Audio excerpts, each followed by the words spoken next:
Hi, this is Richard Edelman, and you're listening to The Trust Makers.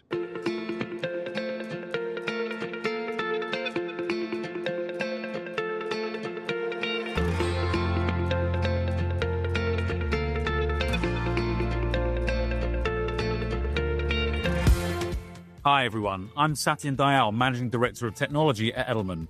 My guest today is Karthik Ramanna, Professor of Business and Public Policy at the University of Oxford, Blavatnik School of Government, Fellow at St John's College and author of The Age of Outrage, a bold call for moral courage and institutional renewal in a time of deep division. Professor Ramanna is an expert on business-government relations, sustainable capitalism, and corporate reporting and auditing, and studies how organizations and leaders build trust with stakeholders.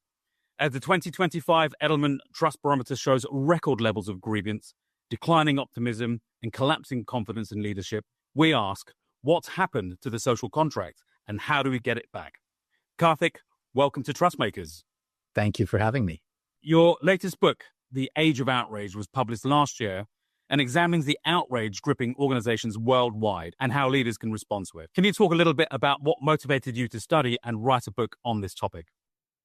So I came to this topic in part because of my day job. A few years ago, I moved from Harvard Business School to the University of Oxford to become the first director of its Master of Public Policy program.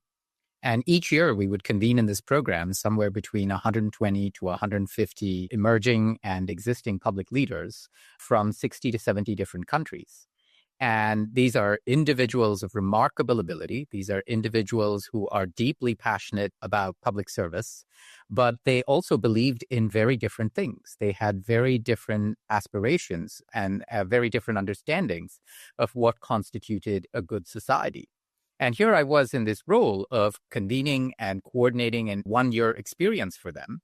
And I was left with a question of how do I leave them stronger for this experience? And so I decided to do the thing that many academics do when they don't know the answer to a question. I decided to teach a course on it. So I taught a course called How to Lead in a Polarized World.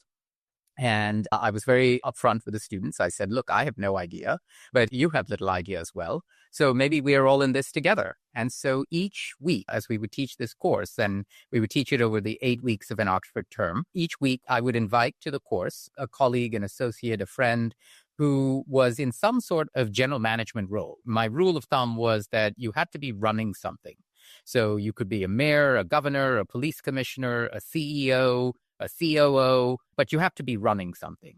And we would say to these protagonists, I want you to bring your hardest management challenge in the context of leading in this age of outrage.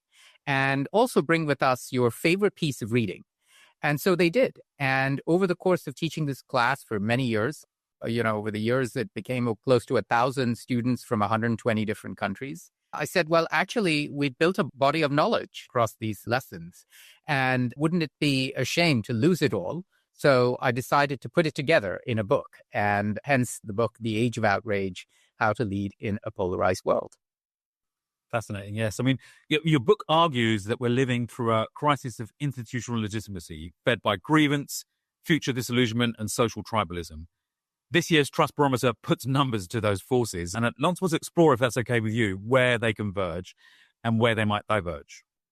Yeah, so in my estimation, there are 3 things that make this age particularly distinctive. The first is what I call a fear of the future. So you might think about this moment of technological transformation that we're going through, particularly with artificial intelligence. AI promises to be as disruptive, if not more disruptive, than the Industrial Revolution. The Industrial Revolution, of course, fundamentally changed the nature of society from our agrarian roots to a post-industrial type of society that we're in today. And AI promises to do that. Now, add on to AI fears around climate change and the disruption that will bring in. Add on to that demographic shifts, the idea that much of the world is actually aging. And by the year 2050, half of all the young people in the world will be in sub-Saharan Africa. So people look to the future, even the next 20, 25 years, and say it's going to look very different from anything I am used to or anything that I can understand and grapple with. And it's not necessary that it will be a dark or a bad future, but it's certainly an unfamiliar future. So that's the first sort of structural factor here, the fear of the future. Now, if we were living in this age of fear of the future, but we had deep trust in institutions, if we had deep trust in, those individuals and organizations that are charged with our governance, then maybe we'd be okay. But as your trust barometer has pointed out now for several years in a row, we're living in an age of declining trust in those institutions. Many people feel like they've been handed a raw deal, that the elites in society, for instance, have sold people a false narrative on globalization and on immigration. So you add on to the fear of the future this low trust in institutions, this sense of the raw deal, and that compounds it. And then you've got this third factor there, which is what I call a rising ideology of othering, or growing adherence to the ideologies of othering. So sort of a retreat from this Enlightenment view that through the pursuit of human knowledge, we will advance human flourishing and advance the situation of all mankind. So we're retreating away from that kind of perception or worldview to one that is more tribal, where it's an us versus them kind of mindset, where you see this in the context of various nationalist, populist politicians putting their countries first. These are three forces, each in and of themselves, the fear of the future, the sense of the raw deal, and the ideologies of othering, each in and of themselves would be quite substantial to reckon with. But having all three of them manifest to the degree at which they are, and all at once, that's what makes this the age of outrage, and a particularly difficult moment for us to navigate. Yeah, as I say, certainly something that we saw coming through in this year's 2025 Trust Barometer, our 25th year. And one of the stats that really struck me was how 61% globally hold moderate or high grievance towards business, government, and the rich. And that this grievance correlates with distrust, pessimism, and hostility towards business, AI, and even one's own CEO. Are you right in the age of outrage? It doesn't matter that you're right if people don't trust you to be right. That's a hard truth, especially for leaders who've been trained to think that factual accuracy or moral clarity is enough. What do you think they still misunderstand about the difference between being right and being trusted? Yeah, I think there are two things that are really salient here. The first is a recognition that this age in which we're living in, this age of outrage we've just described, is something much bigger than any one individual or any one organization can handle. And that might be actually a hard realization for many organizational leaders, because part of the reason they are where they are, you're CEO of a Fortune 500 company, is because you think you can solve all problems put before you. But suddenly you're navigating your organization through an environment about which you can do very little. And so much of this is well beyond your control. So that's sort of the first recognition or realization that people need to grapple with. The second thing that people have to grapple with is no matter what they do, they will be perceived as part of the problem. Now, this might be justly so, because it might be that your organization is making things worse in ways that you don't appreciate or understand. But it might just be, a general sense of malaise and disenchantment with institutions, as you cited earlier. So this idea that you'll be able to mollify or placate the sentiment of the people that are influenced by your decisions, whether these are your customers, your investors, or your own employees for that matter, that has become actually quite removed from your capacity or your capability. So you put these two truths together, the idea that you're not going to be able to solve the whole problem that's in front of you, and that you are going to be seen, rightly or wrongly, as part of the problem. That, I think, invites a sense of humility amongst leaders. It invites a sense of perspective amongst leaders to say, well, what part of the problem then can I measurably deliver on? Right. So I think this perception that we could go into this and say, okay, here's my plan and here's how I'm going to deliver on this, that probably will make things worse, because you're operating in this very low trust environment. And you might have the best of intentions. You might sort of be genuinely committed to making things better, but realistically, your capacity to deliver things in this moment are constrained by everything else that's going on in the world. So it isn't just important, to go back to what you said earlier, to have the right intentions. It's important to be experienced as having the right intentions. And that, again, means being experienced in a way that you're actually credibly able to deliver on your promises in this world, in this age of outrage. In the book, there's 4 questions that you encourage leaders to go ask themselves. Am I directly responsible for this outrage? Will my inaction worsen it? Is acting to alleviate the outrage part of my implicit contract with stakeholders? And do I want it to be? What do you think happens when leaders actually sit with those questions? What do they reveal or maybe force leaders to confront that they'd rather avoid? So I think you want to walk through those questions progressively, and let's take each one in turn. So the first question is, am I responsible for the problem? Well, obviously, if the answer to that is yes, then you're expected to solve it. If this is a problem of your making, you're expected to solve it. And quite frankly, most organizations do that. Most companies get it. Most organizations understand that if there's a problem that's directly of your making, you own up to it. The next question is, in my inaction, would I make this problem actually worse? Now, this is an interesting question because it harks back to what bioethicists call the rule of rescue. We are, as human beings, instinctively expected to respond differently when we see a drowning child than, say, for instance, we might see occupants in a slowly flooding house, right? So seeing a drowning child is what sort of immediately triggers this rule of rescue. And so what we want to do in a situation like that is say, okay, if I'm looking at an emergency situation, which is being made worse by my inaction, then it behooves me to do something about it. But if, on the other hand, this is something that is less driven by sort of this rescue principle or this emergency appeal principle, then obviously you want to go to some of the other questions. And the third question is, have I by chance made an implicit commitment to act on this situation? So your own advertising has committed you to act differently in this situation. And oftentimes companies miss that third question, where they say, oh, well, this wasn't a problem of my direct making. It's not an emergency type of situation. So, maybe I don't need to act. But implicitly in the minds of their stakeholders, they've already created this sense of urgency. The final question is, do I want it to be? Do I want my response in this situation to actually be something that expands the way my customers appreciate and understand my value proposition? And this is an important question also, because oftentimes a crisis like this, the age of outrage presents sort of endless crises, provides you an opportunity to define your brand one way or the other. I mean, inaction defines your brand just as much as action defines your brand. And so you've got to ask yourself in this situation, if even though I'm not implicated in this, and this is not some sort of emergency appeal situation, and I've made no implicit commitment, my inaction is going to inadvertently shape my brand.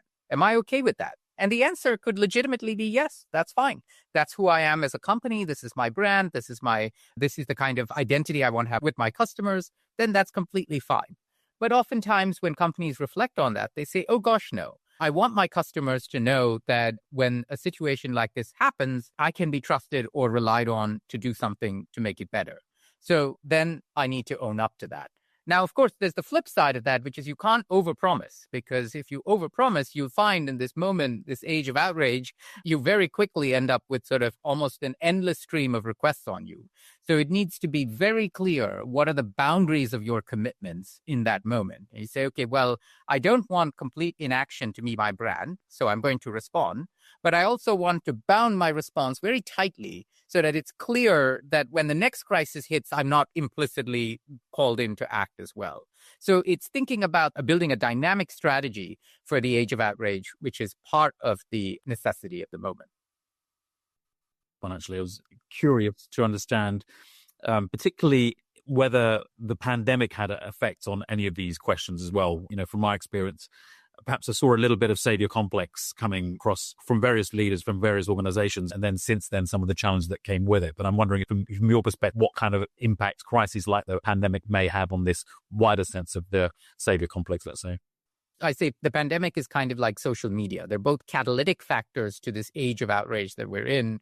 But even if we didn't have a pandemic, or even if we didn't have social media, we would still be in an age of outrage because some of these structural factors we've talked about, they go beyond the pandemic and social media per se. So it's important to understand their catalyzing role in getting us to this moment, but it's also important to recognize that there isn't a causal role there, right? And that's the distinction we're drawing out.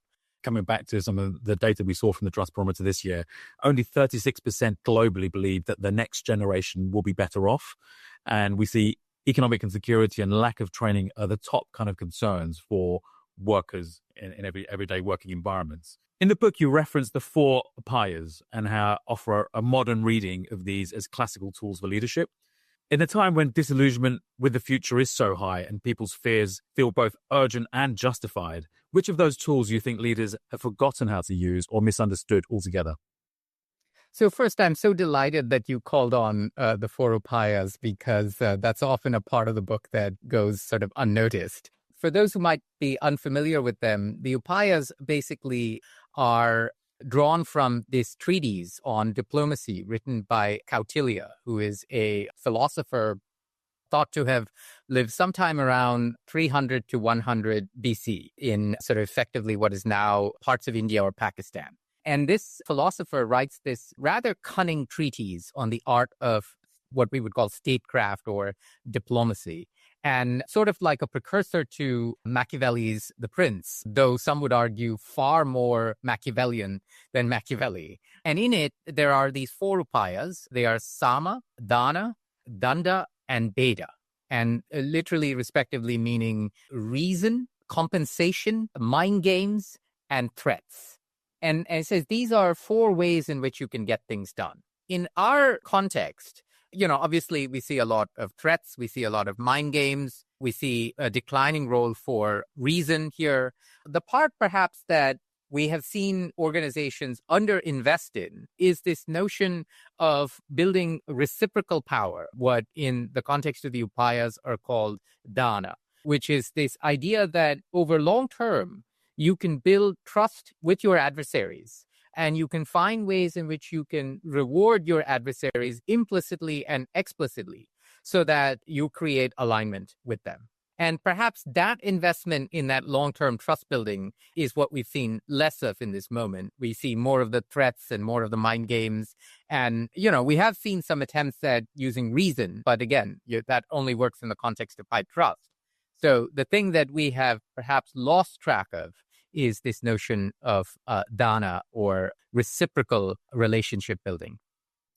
Yeah, very much so. I think when we are in this environment or this time where trust is thin and fear is high, even well-intended persuasion can be mistaken for spin or worse, as we've seen, gaslighting. My question is, can leaders earn the right to use these tools without triggering even more distrust?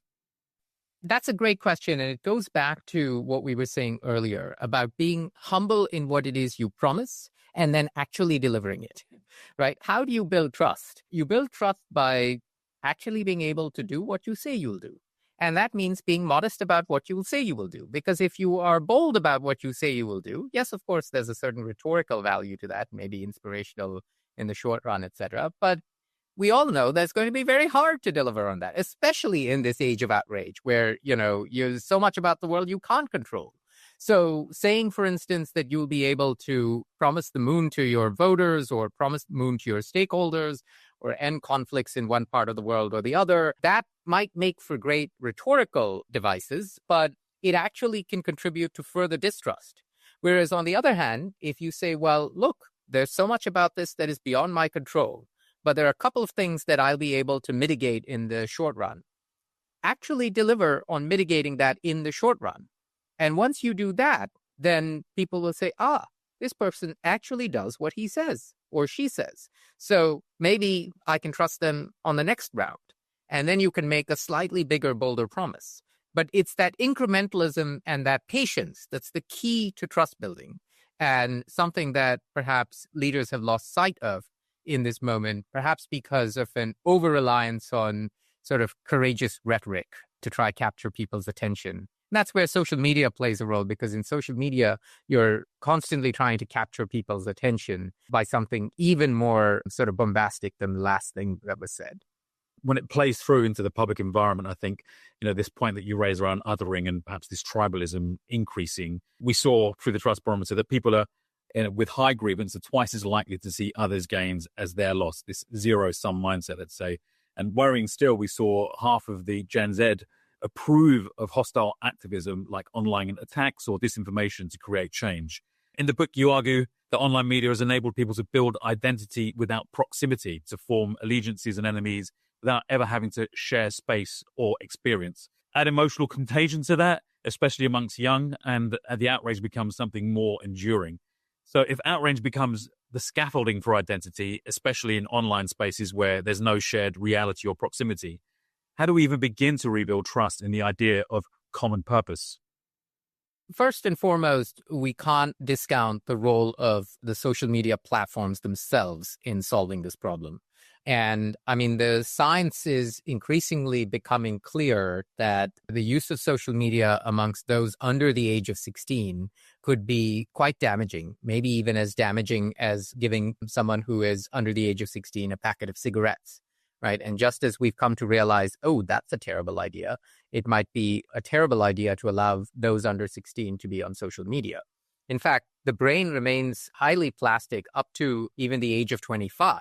So the use of social media, even through the age of 25, is something that people should do with great care. This is not to say that all social media, therefore, has to be eliminated, but that we have to find ways to manage around these risks that we've now come to appreciate. Social media preys on human weaknesses, particularly preys on the addictiveness or the addictive properties of the human brain.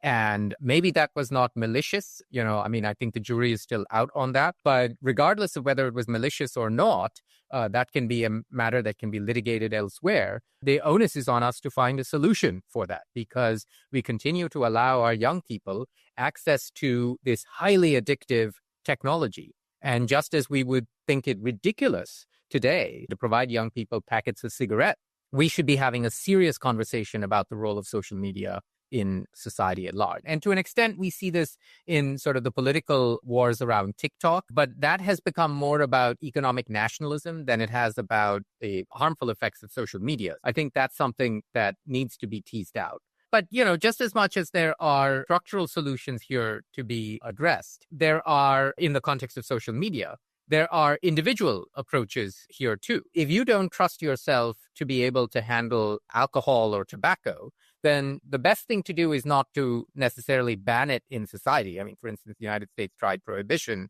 and that didn't work so well either. But to be able to exercise a degree of personal responsibility and accountability. So, for instance, I'm not on social media.